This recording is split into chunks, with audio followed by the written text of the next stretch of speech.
So we'll just start, and if there's any sound issues, just let us know and we'll try to fix that. Looks like we can turn it up just a little bit.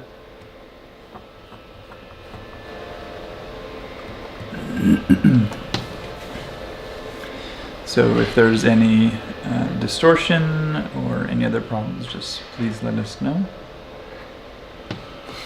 Other than that, we'll just keep going. Namaste, welcome.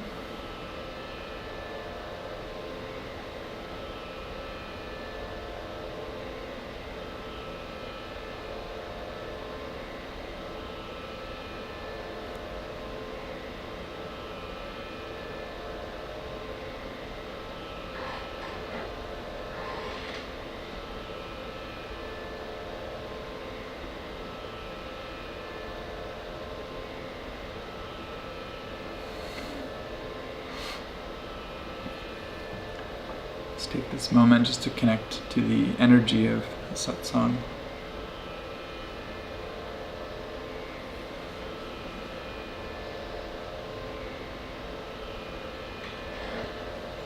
And connect to the purpose, the meaning, why you're here. Connect to the evolutionary process in your life.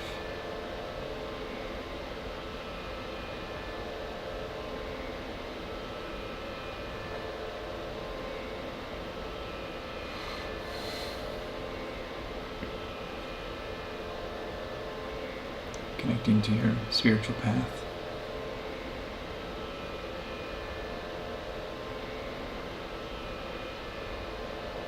Remind yourself of what is meaningful and important in your life.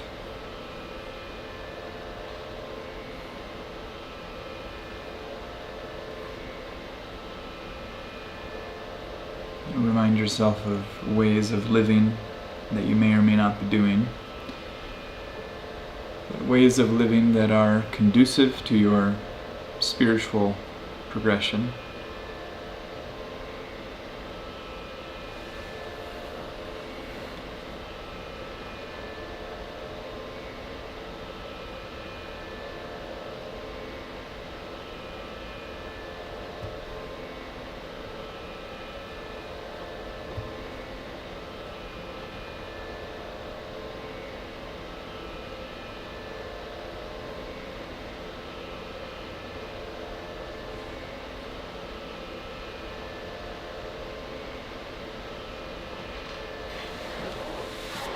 You can even think about your day or your week and just think about actual activities that you've done, ways that you've thought, ways that you have interacted with other people, ways that you have experienced this life.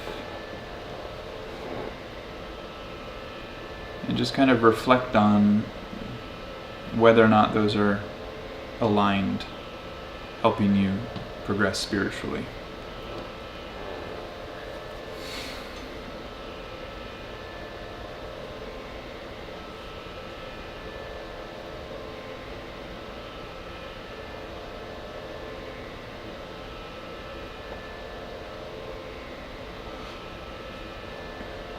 How many times in this week have you thought about unity, oneness, Atma?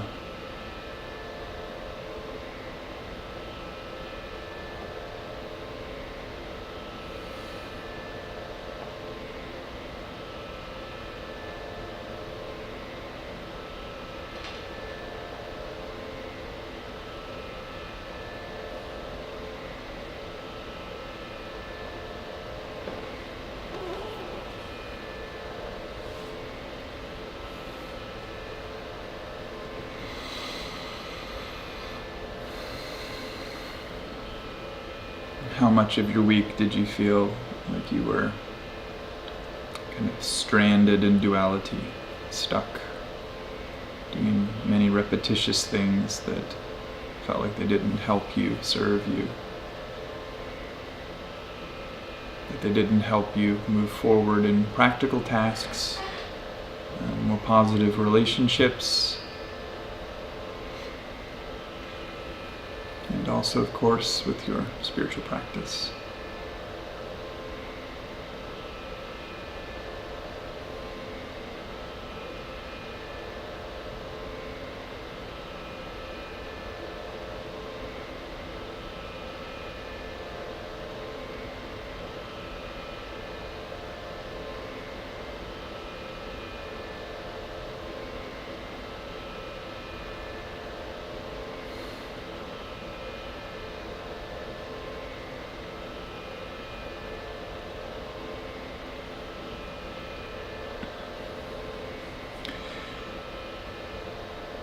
Satsang is important every week so that we can have a life review, at least a week of your life review.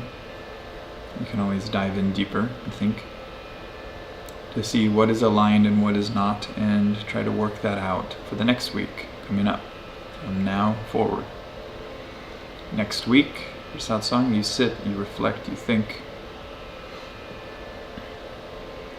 You look into your life and you see where you can make some changes.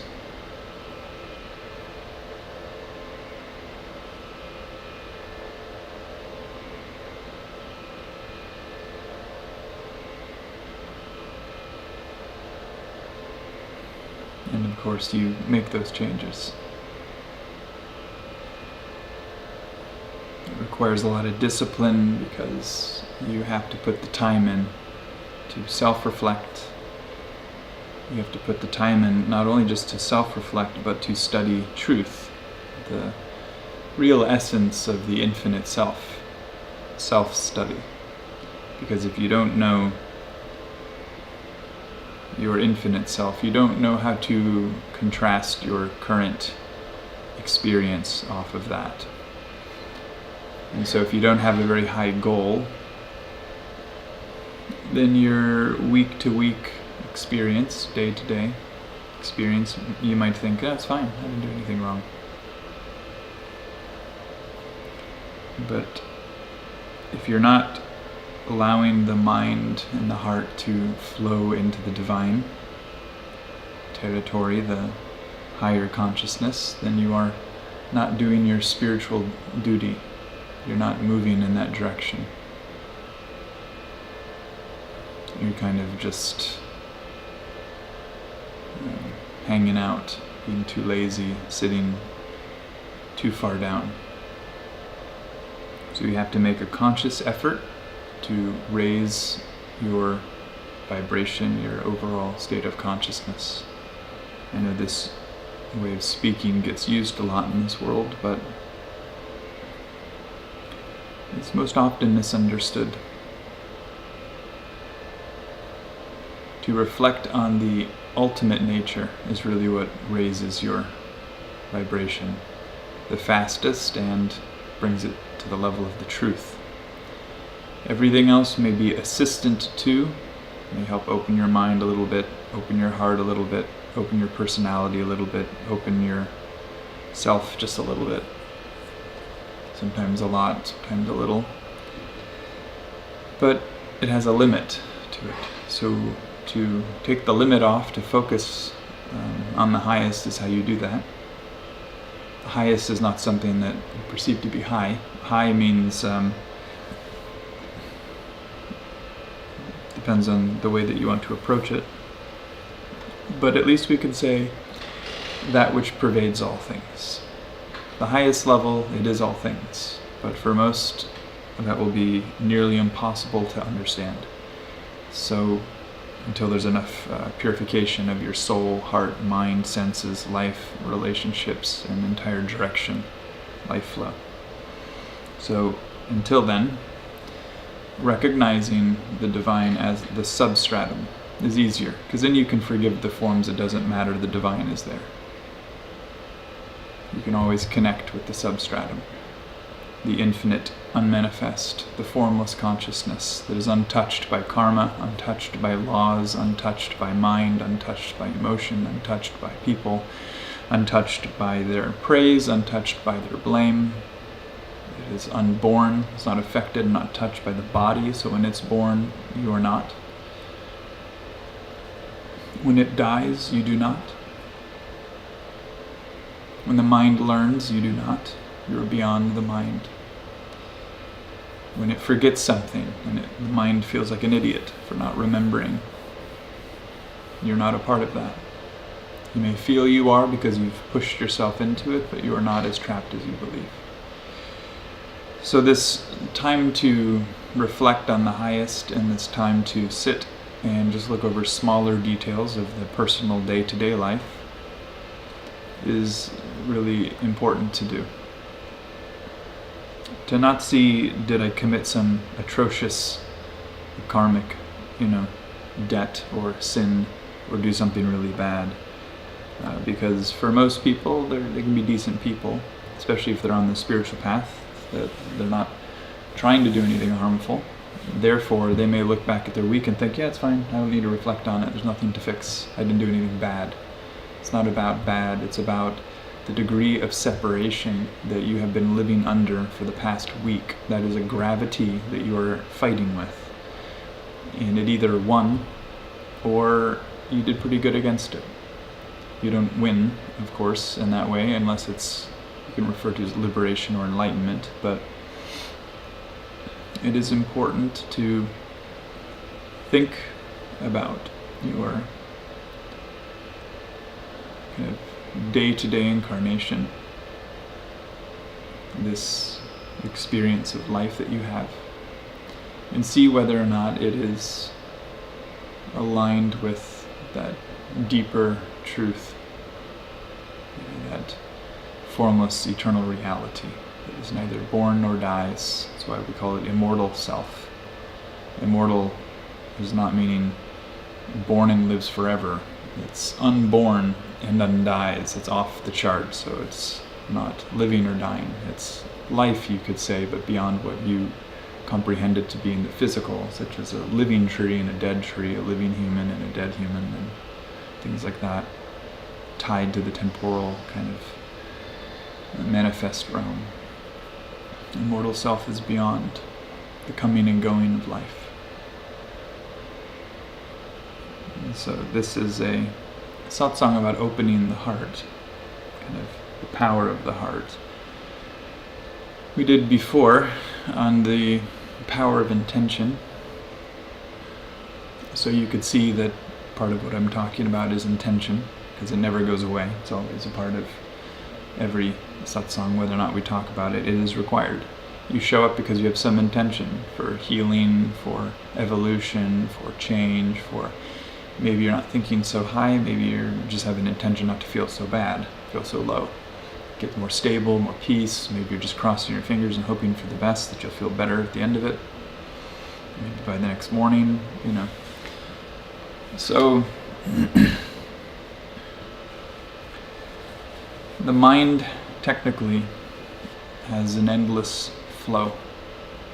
It's like the eternal consciousness is just like a river flowing through it, unending. How I was talking before is unformed, so it's not like a river, but I'm putting this into some more practical, tangible aspect. And there are manifestations on one's spiritual journey where you can feel as though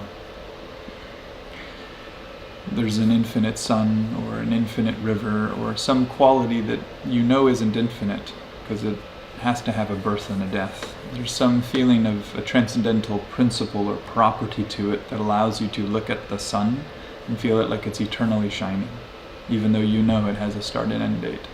You can look at a river and you feel that it's eternal, even though that it starts maybe at a spring and it ends in the ocean. Like that it has a beginning and an end. But there's some other component which is transcendental to the form that allows you to feel the eternity of it. And it's like a mixing, if you will. The image and the experience of the form has a feeling of eternity coming along with it.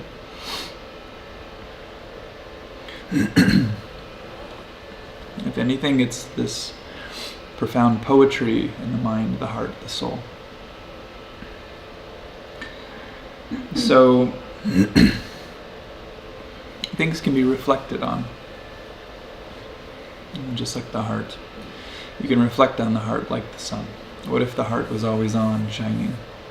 Doesn't shut off, can't shut off. It's actually the mind with its biases that shuts off the heart. It has ideas of how things should be or shouldn't be, how people should act or shouldn't act, what's appropriate, what's inappropriate, and the mind judges and shuts down the heart. It says, you're not worthy of love. This situation's not worthy of love. This part of society is not worthy of love. This type of a situation is not worthy of love. And your mind harasses the heart to shut it down. When you have this love, you've tapped into the power, not just a turning on and off thing. Like power of heart, power of love. Something that's eternal. It's not a force, it's not pushed. The power can just be. You know, this way that we love, this way that we interact in the world is often not very powerful. We pretend it's power, but it's actually just a forcefulness. We try to push and get our way, push and make our thoughts rise to the top and make other people believe us. And we try to push a certain way of being out there so people say, oh, they're like this or like that. So this is a forcefulness. This force comes from feeling unheard, unloved, discontent, unsatisfied. Something's not right with you. When you are content, you feel you need nothing. The body may still need food, but it's not like you feel you need food. The body may need food, but you don't feel how that impacts you at all. You know, the body can live or die, and you don't feel how that would impact you. But, of course, for the normal consciousness overly tied to the mind and all of its opinions, the biases and the heart and the closed ways of feeling emotion, lower emotions, which is reactivity to things not going your way, and then reactivity to things going your way. That's the typical emotional range of people. Things go your way, you are happy. Things don't go your way, you are sad.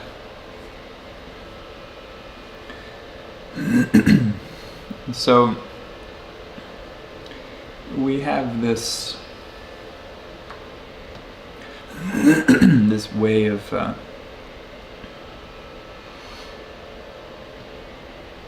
kind of relating that we think is the only way you can do it. So for instance, your emotional range, you believe that that's the way it should be done, that all of your emotions are legit, that's how they are because other people feel them too. But if everyone is living in an unenlightened state, they're asleep or not awake, not conscious, not fully awake, it's kind of like a living person who's not doing anything, you know, sitting on the couch, and they're comparing themselves with people that they know who are their friends, which also sit on the couch and don't do anything. And you don't know that there are people who do things. Somehow in your life you're around people who don't do anything, so you feel that that's normal. In a bit, it's kind of like comparing yourself to a dead person. You have this life and you have this flow, you have this energy constantly, you know, not just is you, but passing through what you've perceived to be you. And it's interacting with the realm in which you perceive to be real and separate from yourself. Manifesting, remanifesting, changing things, building things up, breaking things down, sustaining things that you like, maybe even sustaining things you don't like. But somehow this energy is interacting with your energetic environment. And it's manifesting in a way that you just take to be what people call reality. It's just, this is life, right? This is how life is. But if you saw how much inaccuracy of understanding, inaccuracy of kind of the various emotional ranges, which is all below the power of love. All of your emotions are below the power of love. You might say, no, I felt love before. That's a conditional love. That's not power. That's a force.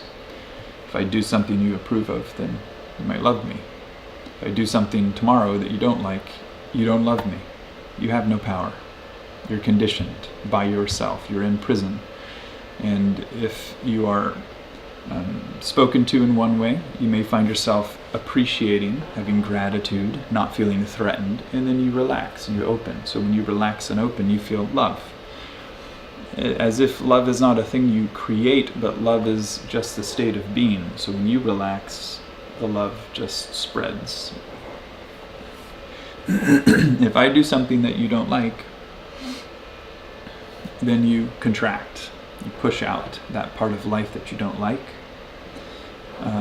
Usually because of the feeling deep down inside of our psyche for safety. We're trying to feel safe. I don't want to be threatened by this bozo, so I'm gonna shut down, protect myself, and I'll be fine. So in so doing, you feel safe because you feel guarded. But as you feel guarded, you don't feel warmth. So what are you protecting? If you're not protecting warmth, what are you protecting? It's an interesting thing to contemplate on. So you might be protecting the things you don't even want in yourself, such as fear, right? You protect because you have fear. You're afraid, so you protect. So sometimes you'll find yourself going into fear or anxiety protecting when you don't need to protect anything. You somehow have a habit. You just protect instantly, protect. And then you lash out or fight back. And this can be with really silly things.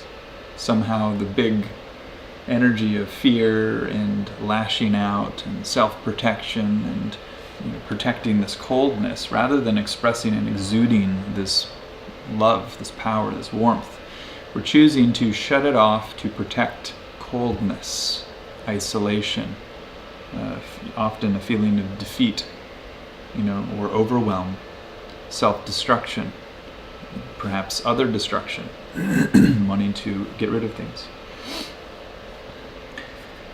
So it's interesting. We believe we're protecting ourselves, and yet, what do we win when we do this by this method? We get colder, more contracted, darker, meaning like less light of awareness, less light of consciousness.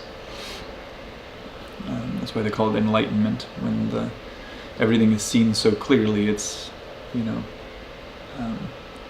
not to say that there isn't actually light that shows, but in a different way than you're going to interpret that. But it's kind of like if there's a dark room and you light a candle, you can see a good amount. Just from a small light, you can see a good amount. You don't have it, you can't see if it's dark. So this process of tapping into our power, it's kind of like you can imagine having a flashlight and the battery's going to die. That's the love that you feel. That's the happiness that you feel. That's all the good stuff you feel. And then it goes, and then you're back into the darkness. So then, how to have that recyclable battery on your flashlight be permanently hooked up to the power source? You have to make some, very important decisions not to be reactive in certain ways. So I know people will say the power of love is just loving, and it's true, but the question would be, are you loving? Are you really bringing love? Are you really bringing the power of the heart? So we often look at the love we bring and we think that we've done it.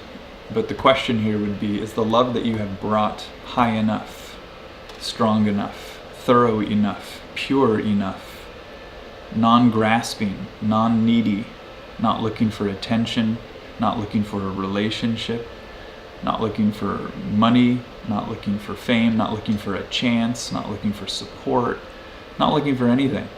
You just love because. Love for the sake of loving. It's not even a trying, it's just naturally there.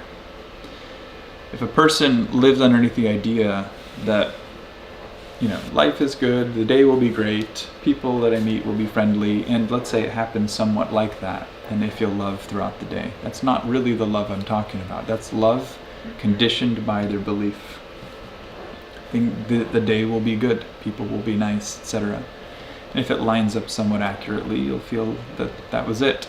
Then you're in a loving state and you'll feel like you were loving. But what if the worst of the worst came to you? Could you still keep an open heart? The best comes, open heart. You don't get extra happy. The things that people normally get sad about, love is still there. You don't get sad. You don't feel less love. Same love through the difficulties and through the victories. For things going the way that the world would define as positive, beautiful, wonderful, creative, and keeping the same amount of love through that which looks bad or destructive or kind of moving every which way in the opposite direction. So the power of love is infinite, eternal. Emotional heart, human heart, small heart, reactivity heart. Yes, it has some love it can tap into, but this love is not as strong as it could be. And if you keep using that love and thinking that that's the true love, you don't go that much further. You have to see how your love has limits. Some people don't want to see this, so they'll, be uninterested in looking deeper. The only reason we'd have fear in looking deeper is because we know it's true, that we haven't reached the summit or pinnacle of, spiritual consciousness. So to go deep into that and see is the only way. So it's really important to kind of analyze your day, analyze your life, and see how much love was there. That's indicating how much power you're bringing through. Powers are relaxing. When you're relaxed, it's easy to love. If you're in fear, you can't love. If you're in hate, you can't love. Hatred is a reason to shut out love. So just get rid of the hatred, or the reason to shut out love, and love will be there. Simple. It's not like this actually requires a lot of intelligence in this way of saying it, at least. You just have to see the reasons you have created to hate something, and you have to look at it in a different way. If you can't go from hate to pure love, which is highly unlikely, at least you can go from hate to neutrality. At least try that. And then try to see some good in the situation. And whereas that's not love, it's at least higher than where it was. Just consider the range of all of your energy that you connect to is from super negative to all the degrees of less negative to neutral, to which there's no such thing as a neutral. It's like two fighting forces. You can call that neutral if you want, and then you have positive in varying ranges. And then there's the kind of off the chart, you could say, level of depth, wisdom, understanding, and existence. So the heart is not actually just this little tiny thing in your chest that you keep thinking about, and a lot of people point to, and they make a lot of poetic movements to point back to it. And it's fine if you want to, because it does have a connection to the ultimate. So you can go through it and find it. But the real idea is, what if everything is love?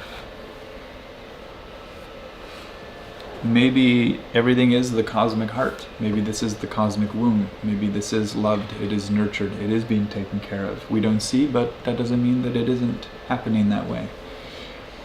If I, fall and sprain my ankle, I could just curse the world and curse the people and curse whatever and make up an enemy and curse it too. And you can just become super negative and make up an enemy and blame it. That's actually what this world likes to do, mostly. Most people in religions love to find the enemy to blame for their problems. And your problems may just be that, your problems. Sure, maybe planets have effects, maybe other things have effects, maybe your birthday has an effect, maybe the people in your family have an effect, but why did you end up there? It's your karma. Those are more illustrations or expressions of your deeper karmic patterning. They're not really the cause. They're the evidence that you have a problem. So people love to blame things, planets and people and society, and so many things to blame. Because if you think about it, you're only like 0.00001% of the universe, so you can blame 99.9 repeating percent of the whole universe. So, but if you keep doing that, you don't grow. You get smaller and smaller and smaller and smaller. You contract and lose your light. You lose your power of love. You lose your power of discrimination, healthy discrimination, from what's truth and what's false, what's the infinite divine and what is distorted, egoic ignorance and wrong reasoning, avidya, stupidity, basically, ignorance, but without knowledge, higher knowledge, true knowledge. So in this life, it's like when you really see it clear enough, you realize, oh geez, I owe it to myself and everyone else to know the truth. It's not a thing anymore, like, well, maybe I'll be on the spiritual path. Well, when my life calms down, I'll start. It's like those things are ignorant ideas. I know there's a lot of people that have them, and this will be insulting just for me to say it. I'm not intending, but we've all done it. I'll do it next week. It's like, okay, let's start meditating. Okay, well, I'm busy, so you think we can do it 2 weeks from now? Let's start really that. We'll get serious about it. We'll do it then. That day's not coming. If it does come, you just wasted 2 weeks because you could have done it now and then, slipped it in there however you could, and then you could get more serious in 2 weeks when you feel you have the time, but at least you tried for 2 weeks rather than just let 2 weeks slide by where you did nothing to really help yourself. So true sadhana is a focusing on what's important, which is how we started this. That's the intention we started with. Focus on what's important.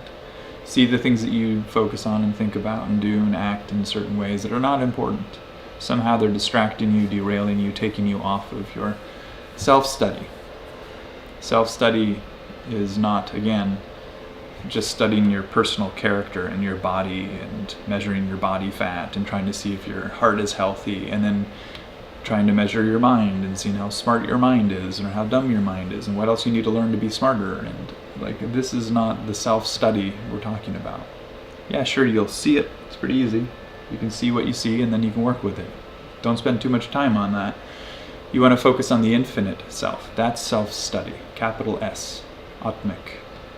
Atma. Self-study. So, when you focus on the infinite reality, you become aligned with the infinite reality. Eventually, you become the infinite reality, or you could say, realize yourself to have always been the infinite reality. If you focus on yourself as a little human with a ton of problems and trying to fix it, then sure, you might be able to get some movement there, because that's often the way that many people start. But somewhere on your path, you're going to have to add in the power. If I want to drive my car fast, I want to have the fastest car and drive faster than anyone else, but I put in the weakest power engine. Does that seem like I'm ever going to reach my goal? So if you want to walk your fast path, but you don't ever put any focus on the power that drives it all, the infinite power, how fast do you think you're going to go? I see this a lot where people say, well, yeah, no, that's for yogis. I'll contemplate on the highest, on the unmanifest, on how all of this is God, or it's all the eternal reality when I get there. You can, but it's like, just understand what you're doing to yourself. You're basically saying, let's remove, or let's say, out of all the engines I can select, let's pick the weakest one. Let's just focus and nitpick on all my own problems, and then one day in the future, let's put in a stronger engine. You can focus on the most power now, and that helps to empower yourself. That's why we use the term empowerment, because you are empowering yourself. When someone else empowers you, it's because they know your potential, so they help to activate certain things within you. If it's a Sadguru, they don't see you as a separate character. They see you as a part of themselves, that they're just simply releasing that Shakti through that form. Their own self. They're just unleashing it, not letting it be as it has been, limited. So the power can be tuned into, tapped into, made use of. You've always been it, but when it comes through, or it stands revealed, then it's like, oh, it's always how it's been. Then you realize, wow, every way I've thought, every way I've acted, every way I've done things has just been wrong. It hasn't been helping. I thought it was, but it really wasn't the smartest thing to do. I thought it was going to help me go the best direction of my life, but now looking back, that was not helpful really in many ways. Everything has some helpfulness. I'm not going to say it wasn't helpful at all, but it needs to be understood that if you choose to disempower yourself, meaning see yourself as just a human body and a personality, that's a disempowerment. If you see yourself as that only, that's who you are on this path that you want to call the spiritual path, there's not much power there. So don't expect quick growth. Don't expect to feel powerful, to feel empowered. You'll get some power because you'll feel inspired, motivated, emotional certain days, smarter on certain days. You'll feel more with it, more accurate. But you're not really going to feel the true sense of the term empowerment. You may even delude yourself to believe you have more power than you know, but you don't know. And the question here is, why don't you want to know? To try to know that you have this true power is requiring you to let go of all of those fancy little thoughts you have about life that makes you feel so superior to life, that makes you feel like you've got a good handle on things. You don't have a good handle on things, or you'd be enlightened. It means you have a lot of inaccurate ideas. Yes, you may know how certain parts of the world or life work, certain ways reality is, or you've read books, and so you know some things.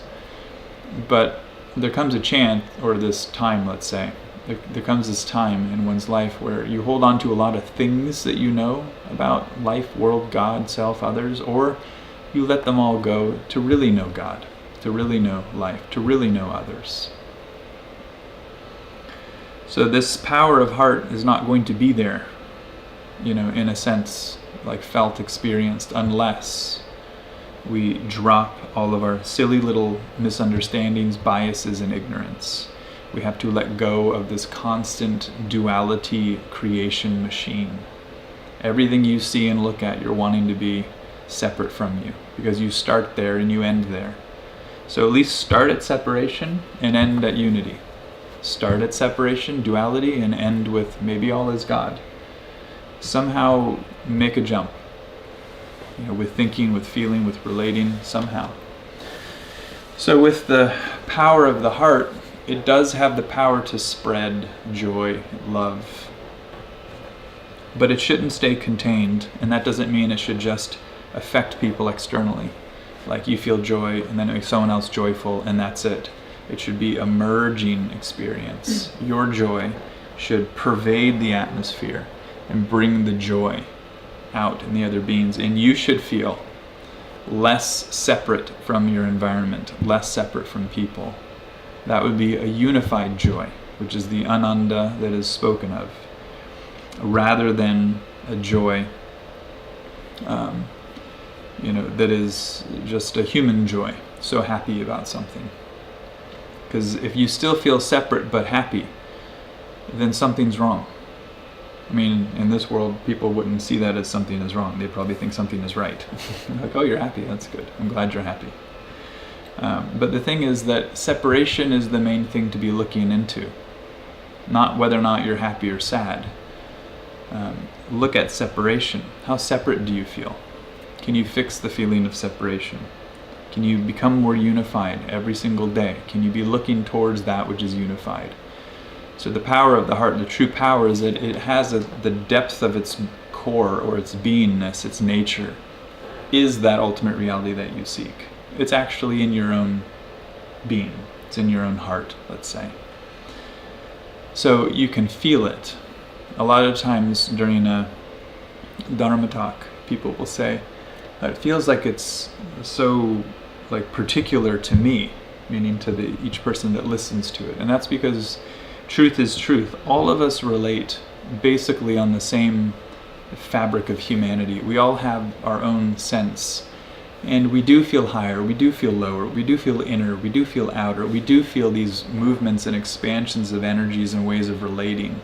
And so when you hear something pointing to what you feel and back to the ultimate reality and looking at it in a logical way, spiritually logical way, it just kind of hits something in the heart. You feel it. It just feels true. It sounds true, feels true. You think about it, it just, it just feels true across the board. So that's why it's looked at as the truth. So the power of the heart is not something that it emits or creates. It's something that behind all of the organs and energy centers that you identify as a heart, the power of the cosmic heart, you can call it whatever you want to call it, but the power of the cosmic heart is your heart. So the cosmic heart is your heart. The little heart is your expression system of tiny little nuggets, bite-sized morsels of the lovingness that you can feel on a human level until you kind of go beyond and transcend it.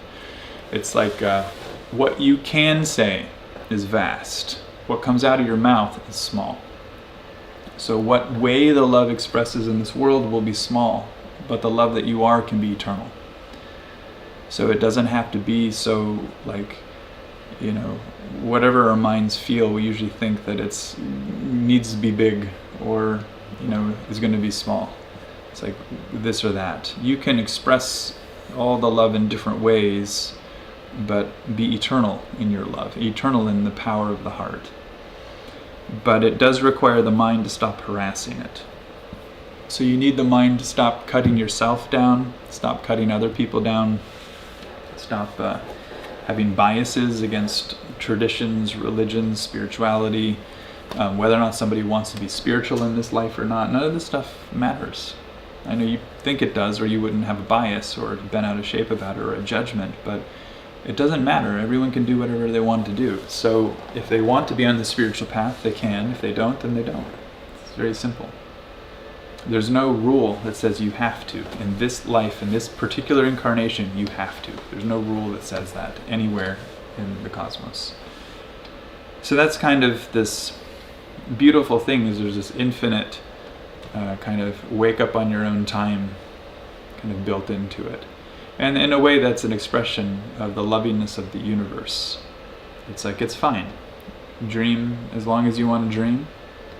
And whenever you've had it and you're ready to change, then you will. You're either going to change because of interest in the highest or absolute revulsion to the lowest. Hopefully you don't go through lots of incarnations and develop such extreme revulsion to the lowest experiences that you had to come across, because then you're going to have to deal through a lot of pain to dig yourself out of the hole. Because the way that you've decided to go is through many incarnations that go all over the place, going, feeling the impact of lower and lower and lower experiences, reactivity, frustrations, depressions, hatred, blaming, suicides, homicides, all sorts of things that at the end of all those incarnations you say, geez, there's got to be a better way. And then you start your path. So many people in this world starting their path in this life are already coming out of that. That's most of the reasons why people do it. Other people have done sadhana for many years, spiritual practice, and they are in this lifetime still because they're not done with their practice. And they are trying to continue in this lifetime. So they're not running away from pain. They're understanding pain more thoroughly, more openly, and they're loving all parts of the process. Again, if I sprain my ankle tomorrow, I could blame the whole world. I could blame myself, or I could just not blame anything and just say, it is what happened. You don't always have to blame something. It can just be, it is what happened. If someone does something and yells at me, I could blame them for being a problem to person, and taking their anger out on me, or I could do whatever I want and make up my own story about what this is. But that would have to mean I'd scoot aside the karmic chain of reaction of all of my lifetimes and their lifetimes, ignore the intersections of karma, and pretend that this isn't happening. and just see that there's a person and they're mad at me and I don't like this and I'm mad at you for being mad at me. It doesn't make any sense. I'd have to ignore everything, the scripting, the cosmic scripting of things. So when you can understand that everything has a place, and this negative event might be happening to help me burn off karma so that I can be freer than where I was before, then this person who's yelling at me is no longer a curse but a boon, because they're helping me break out of a karma that I couldn't do myself. I needed some interaction with another soul that was going to bring it, and because it is happening, wonderful. Moving on. So it's the understanding that comes with that level of heart. When you have understanding, you have heart. When you don't have understanding, you can't love it, so you shut down. You won't accept it. So they come together. So if you notice, your heart reacts to things that you like or don't like. So it comes with your mind. It's not like so mutually, or not mutually, but I guess exclusive. It's not separate. It's very tied. So the power of your heart is also connected to the power of the whole cosmos. The power of your own heart is you could say, the Shakti of the divine, the power of the divine. So it's quite magical. So that means that through faith and understanding, connection, and infinite love, everything, all the miracles are produced. You don't need to go do anything. Things just happen. Magic happens. So your heart is, in a sense, a miracle maker. Just to open into love and to not shut it out and let the love flow, regardless of what you think should happen or not. Just let the love flow. And you have to contend with yourself, of course, because you'll say, why not to love that person or this situation? Why this isn't right, that's not right, and your love shuts off all the time. So break that switch that says to love or not to love. That is no longer a question. Erase it from your data banks. Who cares about that? Just love. So it's important to, really understand what gets you closer to love. It's learning that everything in the cosmos has a place. Nothing is wrong in the way that you see it to be. You may see that things are right and wrong, but that doesn't mean that your way of seeing, that things are right and wrong is going to really help you. If you really want to move beyond, you have to go beyond yourself, your own reasoning. Your reasoning is not always right. Sometimes it might be more right than it was, but that's not fully right. So you always are going to be transcending your old reasoning patterns. And in effect, they become more correct, more right, more evolved. But it's just important to know that the power of your own heart is not your own power. It's cosmic flow, cosmic power, cosmic love, miracle, making substance. So we can look at that as the hridayam, the heart. And what you have here is just a microcosmic manifestation of the macrocosm. So this is your little tiny, in a way, expression through your human experience, but what will really be coming through when the heart is open and pure is not a heart that's, like an energy center that's like 6 inches wide or something like that, or like people like to really get into that stuff. Maybe I can get my heart 1 more inch wider. Or it's like you're an infinite heart. I don't understand why you get too concerned with little things. You are the infinite power. You are the infinite heart. You are the infinite love. When you choose to recognize that, these things will all fix. But that's the thing. Most of us don't feel that connected, so we don't choose to recognize that. We fight with that idea. We don't see how it could be true in the slightest. And we're just stuck in our own emotional, mental biases and cycles again, trying to work it out. So to maintain a faith that, whatever the highest truth is actually true, and don't waver from it regardless of how you feel or think, is very hard, but that's another sign of heart. That faith. Faith is in the heart more than the mind. Mind is a proof thing, a little bit. In the heart, it's a faith thing. When you really believe that the Shakti comes from there, or that this or that is the way that it is, then you connect to that infinite eternal truth and you find that cosmic power. So we're going to do an invocation, which is a way of just opening ourselves and inviting in any goodness that can come. internally, outside too, internally, externally. We don't mind the direction. If love comes from inside or love comes from outside, who cares? As long as it's a growing kind of conscious process for us. So we're going to start with invocation, then we're going to chant a hridayam, or a heart opening mantra, for kind of just sinking into that.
Om Hridaya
Namaha.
May you all have a blessed remainder of your evening, and may the process of opening the heart continue until it is full and complete.